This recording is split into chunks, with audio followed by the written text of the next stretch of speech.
এবার দেখো আমাদের বর্ডার আমাদের শেষ, ইন্ডেন্ট শেষ। এই যে শর্টটা খুবই সহজ কাজ।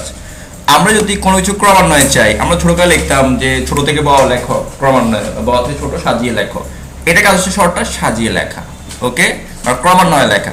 আমরা এখানে কিছু নাম লিখবো, সাপোজ, কারণ এটা লিখলে সবচেয়ে বেশি ইউজফুল। যেমন আবিদ, আহমেদ বা বাবলু, দেখো চৈতি, তারপর কি দেওয়া যায়, দুলাল, ইমাম, তারপর হচ্ছে জর্জ, ইউ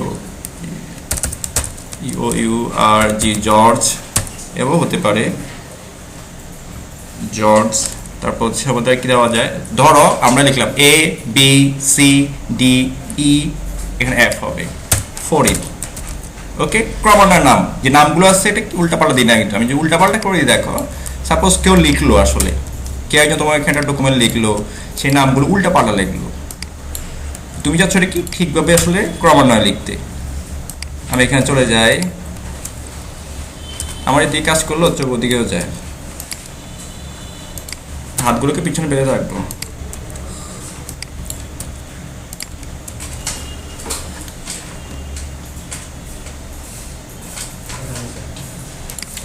শয়তানি দুষ্টুমি বলবা, তুমি শয়তান নাকি, একটু মার্জিত পাশে বলবা, ঠিক আছে, যাচ্ছে কেউ জানতে বুঝছে।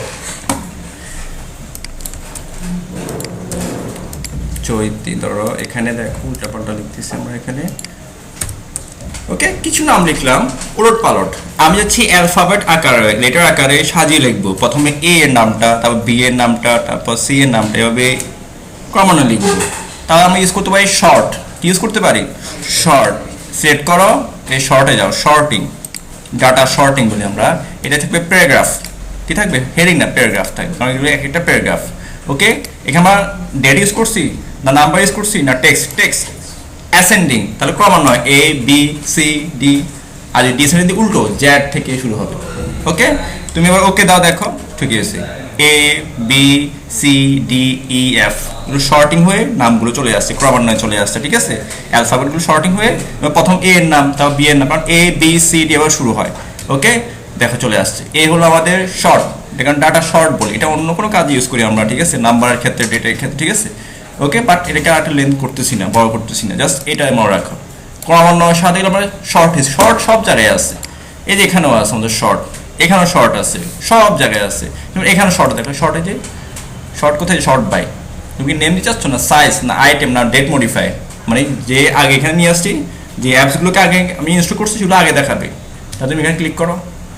এ বি সি ডি একটা নাম দেখাতে চাও, নেম ইউজ করতে পারো, যার এমবি বেশি সাইজ ইউজ করতে পারো, ওকে। বা আইটেম আকারে ফোল্ডারগুলো আগে, ফাইলগুলো পরে, এই যে শর্ট, মানে ক্রমান্বয়ে সাধারণত জন্য এই সিস্টেম সকল মোবাইলেও আছে এটা, ঠিক আছে, সব জায়গায় তুমি একটু খেয়াল করলে পেয়ে যাবা, ওকে ফাইন। এরপর হচ্ছে আমাদের এটা তেমন একটা ইউজফুল না, শো অ্যান্ড হাইড, এটা আর্টিকেল বা লেখক অথর তাদের লাগে যে প্রত্যেক word by word correction check করার জন্য, কতগুলো প্যারাগ্রাফ লিখছে এটা চেক করার জন্য। এইটা আমি সেট করে দেখো, এখানে আমি যখন শো অ্যান্ড হাইডকে ক্লিক করব, প্রত্যেক প্যারার শেষে এই সিম্বল চলে আসবে এবং প্রত্যেক শব্দের পর ডট চলে আসবে। ধরো আমি লিখতে লিখতে প্রায় 500-600 পেজ লিখলাম, যেহেতু আমি একজন লেখক, এখানে কতগুলো পেজ স্পেস পড়ে গেল, এখানে পড়ে গেল, এখানে পড়ে গেল, ভুলে পড়ে গেছে, ঠিক আছে, এখানে পড়ে গেল, তা আমি এত লেখা লিখে তো বিভ্রান্ত হয়ে যাবে যে কতগুলো স্পেস নিচ্ছি আমি। এটা সহজে বোঝার জন্য আমি সিলেক্ট করব, বা যারা লেখক তাদের দরকার আসলে শো অ্যান্ড হাইড কতগুলো প্যারা, একটা দুইটা তিনটা চারটা পাঁচটা, এবার সে প্যারাগ্রাফ কতগুলো অনুচ্ছেদ গণনা করতে পারবে, কাউন্ট করতে পারবে, এবং প্রত্যেক ওয়ার্ড বাই ওয়ার্ড সে পড়তে পারবে। এবার আসলে ইজিলি সে যারা একটু বয়স হয়ে যাদের পড়তে সুবিধা হয়, এই যে প্রত্যেক স্পেসের ডট ডট থাকবে, এটা একটা ওয়ার্ড, এটা একটা ওয়ার্ড, সে পড়বে, পড়তে পড়তে দেখবে যে হ্যাঁ সবই ঠিক আছে, কোনো স্পেস নাই, বানানো ঠিক আছে, হ্যাঁ এখানে বেশি চারটা মানে চারটা স্পেস পড়ে গেছে, তখন সেই স্পেসগুলো কী করে দিবে, হাইড করে দিবে, তুলে দিবে, ঠিক আছে। এই যে এখানে এটা তার জন্য লাগে, এটা এক্সট্রা যারা অথর লেখক বা লেখিকা তাদের বেশি প্রয়োজন, ওকে। তাদের উদ্দেশ্যে আসলে এই শো অ্যান্ড হাইডটা বানানো। তোমার সকল কারেকশন করা শেষ, তখন তুমি আবার সিলেক্ট করে শো অ্যান্ড হাইড ক্লিক করো, সব উঠে যাবে, ঠিক করা শেষ। এই হলো আমাদের শো অ্যান্ড হাইডের অপশন, ক্লিয়ার। এরপর দেখো আমাদের এখানে আমরা চাইলে এই স্টাইলগুলো নিজে করতে পারি। ধরো আমি এখানে একটা কি করলাম, একটা হেডিং চুজ করলাম বা দিলাম, এন্টার দিয়ে নিচে নামাই, এখানে ক্লিক করি, চলে আসলো। এটাকে আমি সেন্টার নিয়ে যাচ্ছি, বোল্ড করতেছি, বড় করতেছি, কি বানালাম, এটা হেডিং বানালাম। বাট আমি চাইলে কি করতে পারি, আমি নিজে ডিজাইন না করে মাইক্রোসফট কিছু কিছু ডিজাইন বানাচ্ছে। কি কি দেখো এখানে, হেডিং 2, টাইটেল, সাবটাইটেল এক্সেট্রা, প্রচুর বানা রাখছে। তুমি চাই নিজে বানাও অথবা মাইক্রোসফট এগুলো ইউজ করো, মাইক্রোসফট কিছু বানিয়ে দিচ্ছে। ওকে ফাইন, আমাকে হেডিং দিয়ে দেখো, এটা হেডিং হয়ে যাবে, এটা স্টাইল হয়ে যাবে। হেডিং 2 এভাবে মোট 9টা আছে, দেখাচ্ছে না কেন? তুমি 2 তে ক্লিক করো, 3 ওপেন হবে, 3 তে ক্লিক করো, 4 হবে। দেখো এগুলো একটা ভিতরে একটা, দেখো মোট 9টা আছে, আর নাই। জাস্ট এগুলো হেডিং, আর কিছুই না। এগুলো কি তুমি ওদেরটা ইউজ করো না, আমি নিজে বানাবো। ওকে ফাইন, তুমি ওদের তুলে দাও, ক্লিয়ার ফরম্যাটিং, তাদের হেডিং শেষ। এবার তুমি হেডিং বানাও, মানে শিরোনাম। এগুলো হচ্ছে কি শিরোনাম। তুমি কোনো কিছু পড়ো, তুমি কোনো ওয়েবসাইটে যাও, যেমন সাপোজ আমি চলে যাই এখন কোথায়, গুগলে, যেমন গুগলে আমি কম্পিউটার সাপোজ, দেখো তাদের এখানে শিরোনাম আছে না, এই একটা শিরোনাম, এই যে একটা শিরোনাম, কি একটা শিরোনাম। দেখো computer, simple English, Wikipedia, the free encyclopedia, এগুলো এক একটা কি বলতো হেডিং। এটা একটা হেডিং, এটা একটা হেডিং, আর এগুলো কোয়েশ্চেন আরও আছে, দেখো এগুলো লেখা, এটা হেডিং, এগুলো দেখো এগুলো হেডিং মানে শিরোনাম। প্রত্যেক লেখা শিরোনাম তো থাকবে, ছোট বড় একটা সাইজ থাকবে। ওকে দেখো এগুলো একটা কি বলতো শিরোনাম। হোয়াট ইজ কম্পিউটার, কম্পিউটার কি, এটা একটা শিরোনাম। আর এগুলো হলো কি বলতো প্যারাগ্রাফ, মানে প্যাসেজ। ক্লিয়ার, সব লেখা কি থাকবে, একটা হেডিং থাকবে, তুমি যেখানে যাও। হ্যাঁ তুমি এবার নিজে বানাও অথবা ওদের হেডিংগুলো ইউজ করো, বা টাইটেল, সবচেয়ে বড় লেখা হলো টাইটেল। ওকে তুমি এখানে ওদেরগুলো ইউজ করতে পারো, যেমন এমপেসিস মানে ইটালিক, ইটালিক ওরা কি বলে, এমপেসিস বলে। তুমি এখানে চুজ করে ইটালিক দাও অথবা তুলে দাও ক্লিক করে, এই যে এমপেসিস দাও, ইটালিক হয়ে গেছে অটোমেটিক। মানে স্টাইল তারা বানায় রাখছে, স্ট্রং মানে মোটা করা, মানে বোল্ড। ক্লিক করে দেখো বোল্ড হয়ে গেছে, আবার ক্লিক করে উঠে যাবে। তুমি নিজে বানাতে দেখো এখন, এই যে এখানে বোল্ড ক্লিক করো, এখন তুমি নিজে বানাতে পারবা। মানে তুমি চাইলে ওদেরগুলো ইউজ করতে পারো, ওরা একটা নাম দিয়ে দিচ্ছে শুধু, কোড, কোনো উক্তি হলে, এখানে অনেক কিছু দেখো, প্রচুর দেখো। এখানে জাস্ট নিয়ে যাও, স্টাইলগুলো দেখাবে না, আমার মাইক্রোসফটে এগুলো ভালো লাগতেছে না। ওকে তুমি নিজে বানাও, এবার তুমি নিজে এবার বানাও। ক্লিয়ার অল, এই যে বোল্ড, ইটালিক, তুমি তোমার মতো বানাতে পারবা। হয় তুমি ওদেরটা ইউজ করো, না হয় নিজে ডিজাইন করো। ক্লিয়ার, আমি সবগুলো কি করি, সিলেক্ট, ক্লিয়ার অল ফরম্যাটিং, এদিকে কি হয় সকল স্টাইল উঠে যায়, দুইটা ছাড়া। এগুলো হাইলাইট উঠে না, দুই কেজও চেঞ্জ হয় না। দেখো আমি যেখানে হাইলাইট দিই, দেখো এখানে, বা আমি আগে জায়গায় ফিরে যাই, এটা হলো আমার আগের জায়গা, ডাবল ক্লিক করে এটা হাইলাইট দিই, এখানে কি করি আমি একটা আপার কেস দিই। ওকে এখন সবগুলো সিলেক্ট করে আমি যদি ক্লিয়ার অল ফরম্যাটিং দিই, শুধু দেখো হাইলাইটে উঠে নাই, আপার কেসও চেঞ্জ হয় নাই, কারণ এগুলো চেঞ্জ করে দিতে হবে তোমাকে ম্যানুয়ালি। ওকে এগুলো পরীক্ষা নিবিত আসে, খেয়াল রাখবে এগুলো, নো কালার। ওকে ফাইন, এটাকে আমি কি করি, এবার বোল্ড করলাম, তারপর সাইজটা বড় করলাম। এরপর হচ্ছে আমাদের ফাইন্ড, ফাইন্ড মানে কি কে বলতে পারবা, find, FIND, find, FIND, find না, ফাইন্ড এর সিমিলার ওয়ার্ড হলো সার্চ। এবার বলো,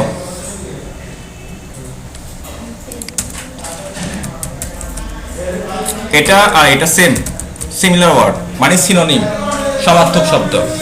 সার্চ অর্থ খোঁজা, ফাইন্ড অর্থ খোঁজা। ক্লিয়ার, তুমি যেটা বলছো রিপ্লেস, ভুল হলো ওটাকে ঠিক করা, রিপ্লেস পুনরায় প্রতিস্থাপন করা। ফাইন্ড, আমি এখানে কিছু শব্দ খুঁজবো, ফাইন্ডে ক্লিক করো, এখানে নেভিগেশন প্যান, এই অপশনটা আবার আসবে কয়েকবার। ওকে আমি জিজ্ঞেস করি অপশনটা মূলত কই ছিল বলতে হবে। ধরো টু, দেখো যতগুলো টু আছে শব্দ সবগুলো কি করে দিল, সে খুঁজে দিল, ফাইন্ডে কি করে দিয়ে খুঁজে দেয়। আর কি আছে বলতো, এখানে পয়েন্ট, যতগুলো পয়েন্ট ছিল কি হয়ে গেল, খুঁজে দিল। তারপর হচ্ছে মনে করো কি আছে, মেক, দেখি মেক নামে কোনো শব্দ আছে, হ্যাঁ মেক নামে শুধু একটাই শব্দ আছে। তুমি এভাবে কি তোমার প্যাসেজে শব্দ খুঁজতে পারবা। এটা শুধু ইংলিশ, বাংলা, ফার্সি এগুলোতে কাজ করে না, কারণ মাইক্রোসফট ওরা ইউজ করে ইংলিশটা, কি ইউজ করে, ওদের ভাষাই হলো ইংলিশ। আমরা ইংলিশ খুঁজে, আমি যদি বাংলা লিখি হয়তো খুঁজে পাবো না, ঠিক আছে, বাংলায় কাজ করবে না, ওদের এখানে অ্যালগরিদম এটা নাই, প্রোগ্রামিং এটা নেই, তুমি শুধু ইংলিশটা পাবা। ক্লিয়ার, আমি এখানে কি দেখো পয়েন্ট, দেখো পয়েন্ট কয়টা আছে বলতো, দুইটা। ওকে ফাইন, তুমি কি করতে পারবা, ফাইন দিয়ে খুঁজতে পারবা, ফাইন বা অ্যাডভান্স ফাইন দাও বা গো টু দাও, যেটাই দাও, শব্দ তুমি খুঁজে বের করতে বা কতগুলো লিখছো খুঁজে বের করতে পারবা। যে পয়েন্ট শব্দটা আমি দুইবার ব্যবহার করছি। ওকে আবার এখানে দেখো টু রেজাল্ট কতগুলো আছে। ওকে এবার আমি চলে যাই, এই যে এখানে আমি এই শব্দগুলোকে পয়েন্ট থেকে পয়েন্টস করব, যে আমার গ্রামাটিক্যাল এরর একটা দেখা দিল, কি দিব এখানে আসবে কি পয়েন্টস। তো আমি কি করতে পারি এখানে নর্মালি এখানে এস দিয়ে কি করতে পারি কারেকশন করতে পারি। যদি আমার প্যাসেজ দিয়ে 100টা থাকে তখন কি করবো আবার, কারণ আমি যদি লেখক হই আমার তো 500 পেজ এমনি চলে যাবে বা 200 পেজ, এই শব্দটা 500 বার পড়তে পারে, 200 বা 100 বার। প্রত্যেকটা পেজে পেজে খুঁজো আর শব্দ খুঁজো আর ঠিক করো, এটা অনেকটা প্যারা, অনেক সময় জটিলতা না। আমি কি করতে পারি রিপ্লেস দিয়ে খুব সহজে কয়েক সেকেন্ডের ভিতরে পয়েন্টকে পয়েন্টস করে দিতে পারি। দেখো এটা আমি কেটে দিচ্ছি, দেখো এখানে দেখো এগুলোকে আমি হাইলাইট করে রাখি যাতে সুবিধা হয় চেঞ্জ হচ্ছে কিনা দেখার জন্য। ওকে, যদি 200টা থাকে আমি রিপ্লেসে যাব, প্রথমে খুঁজবো ফাইন্ড ওয়ার্ড, কি খুঁজতেছো পয়েন্ট, আমি রিপ্লেস করবো পরিবর্তন করবো ঠিক করবো পয়েন্টস নামে। দেখো তুমি রিপ্লেস দিলে একটা একটা করে হবে, আর অল দিলে একসাথে সবগুলো হয়ে যাবে। দেখো all done we made two replacements. Okay দেখো এই যে হয়ে গেছে। এখন তোমার প্যারাগ্রাফে যদি 100টা থাকে 1 সেকেন্ড হয়ে গেছে। ওকে, এই হলো আমাদের রিপ্লেসের কাজ। ক্লিয়ার? সিলেকশন আমরা শর্টকাট করতে পারি কন্ট্রোল এ CTRL প্লাস এ ক্লিক করো, সবগুলো সেট হয়ে গেছে। এই অপশনটা আবার এখানে দেওয়া অল সিলেক্ট। ওকে, অল সিলেক্ট তোমাকে জিজ্ঞেস করবে সবগুলো সিলেক্ট করতে হলে শর্টকাট কমান্ড কি কন্ট্রোল বি কি এই তো দেখছো, ঠিক আছে। ওকে ফাইন, এটা আমি আগে বলছি, আমি কি তাহলে কি লিখলাম এখানে দেখেছি। ওকে ফাইন, কন্ট্রোল এ অবজেক্ট, যে কোনো গ্রাফিক্যাল আর্ট, সেটা হতে পারে ছবি শেপ, ওটাকে আমি সেট করব। দেখো এটা খুবই ইন্টারেস্টিং। আমি একটা শেপ নিব, শেপ কোথায় পাওয়া যায় ইনসার্ট, এগুলো আমরা আসবো আস্তে আস্তে। এই শেপে যাবো, শেপে গিয়ে সাপোজ আমি নিব কোনটা, যেমন ধরো এই যে এটা নিচ্ছি স্টার টাইপের নিচ্ছি, দেখো স্টার। ওকে, এখানে অনেকগুলো অপশন আছে, আমরা ওখানে না যাই কারণ আমরা ইনসার্টে যখন যাবো তখন পাবো এগুলো। ওকে আচ্ছা, আমি এটাকে সিলেক্ট করব, ক্লিক করলে সিলেক্ট হয়, ক্লিক করলে কি হয় সিলেক্ট হয়, বাট আমি যদি ড্র্যাগ করি সিলেক্ট হয় না। আমি যদি এখানে ড্র্যাগ করে সিলেক্ট করব, সেক্ষেত্রে আমি যেতে হবে কোথায় সিলেক্ট থেকে সিলেক্ট অবজেক্ট। এখন তুমি ড্র্যাগ করো, সেট হয়ে গেছে। ওকে, তুমি যা দুইভাবে করতে পারো, ক্লিক করে সেট করতে পারো অথবা ড্র্যাগ করে এখন কি করতে পারবা সেট করতে পারবা। ওকে, এই অপশন দিয়ে তুলে দাও, চলে যাবে আবার। ওকে, এরপর দেখো আমি এটা কি বানাই, সাপোজ এটাকে বানালাম হেডিং 1, এটা বানালাম সাপোজ কোড। কারণ আছে, কারণ আমি এখন কি দেখবো, এই যে এটা select all text with similar formattings, মানে একই টাইপের লেখাকে সে সিলেক্ট করবে। আমি এখানে ক্লিক করি, তাহলে কি হবে, এই যে লেখা আছে না, এই স্টাইলটা যেখানে যেখানে পাবে তাকে সিলেক্ট করবে। দেখো এই লেখা কি একই না, ঠিক আছে। আমি যদি এই লেখাগুলো সিলেক্ট করবো, তুমি তো পারো, তুমি ড্র্যাগ করে সিলেক্ট করতে পারো, তাই না, অপশনও আছে। তুমি এখানে ক্লিক করো যে আমি এই টাইপের লেখা চাই, এখান থেকে সিলেক্ট অল, দেখো সে শুধু এগুলো সিলেক্ট করবে, কারণ একই জাতের লেখা, বাট এগুলো সিলেক্ট করবে না কারণ এগুলো একই না। এটা হলো হেডিং, এটা হলো কোড। Okay clear? এরপর দেখো আমরা এখানে স্টার আছে, তুমি যদি এখানে রাইট বাটন ক্লিক করে কন্ট্রোল ডি দাও, দেখো এখানে কন্ট্রোল ডি আরেকটা হয়ে যাবে, কন্ট্রোল ডি আরেকটা হয়ে যাবে, কন্ট্রোল ডি মাই ডুপ্লিকেট।